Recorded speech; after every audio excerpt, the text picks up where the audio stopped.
واش عمرك سولتي راسك علاش كتشد الهاتف غير دقيقه وكتلقى راسك ضيعتي ساعه كامله؟ علاش بزاف ديال الناس ولات ما قادراش تبعد على السوشيال ميديا؟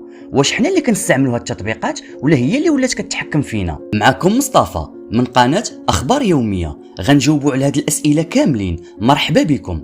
في هاد السنوات الاخيره السوشيال ميديا ولات جزء من حياتنا اليوميه، كنفيقوا بالهاتف، كنعسوا بالهاتف، وحتى الوقت اللي خاصنا نرتاحوا فيه كنقضيو كنقلبوا في الفيديوهات والمنشورات.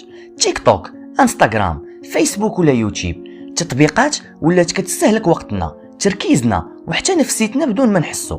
لكن السؤال الحقيقي هو علاش هاد التطبيقات كتأثر علينا بهاد القوة كاملة؟ السوشيال ميديا ماشي غير تطبيقات للترفيه، وراها التطبيقات كاينين شركات ضخمة وخبراء في النفس والتكنولوجيا خدامين باش يخليوك تبقى أطول وقت ممكن داخل التطبيق.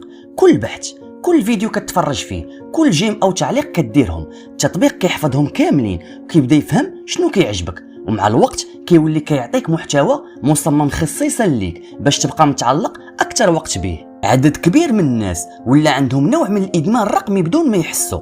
كتدخل غير 5 دقائق كتلقى راسك دازت ساعه كامله. وعلاش؟ حيت الدماغ ديال الانسان كيتفاعل مع المفاجآت والمحتوى السريع. كل فيديو جديد كيعطي للدماغ احساس مؤقت بالمتعه، وهذا الشيء كيخليك تبقى تقلب على فيديو مورا فيديو بحال لعبه ما عندهاش نهايه.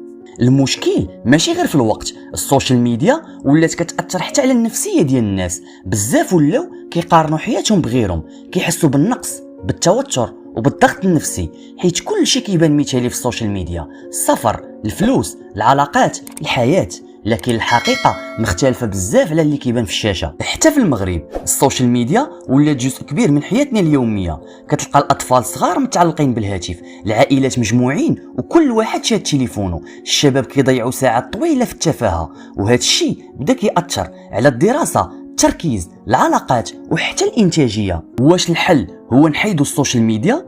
اكيد لا، ما نحيدوهاش بشكل كامل، حيت فيها حتى فوائد بحال التعليم، الاخبار، الخدمه والتواصل. لكن المشكل كيبدا ملي التطبيق كيولي هو اللي كيتحكم فينا في بلاصه ما حنا نتحكموا فيه. خاص الانسان يعرف امتى يستعمل الهاتف وامتى يوقف. في هذا الزمان الرقمي بقى السؤال الحقيقي، واش حنا اللي كنستعملوا السوشيال ميديا ولا السوشيال ميديا هي اللي ولات كتحكم في العقل ديالنا؟ شاركونا الراي ديالكم في التعليقات. شحال من ساعه كتقضيوها يوميا في الهاتف؟ النقاش راه مفتوح للجميع، وما تنساوش تابعونا في اخبار يوميه.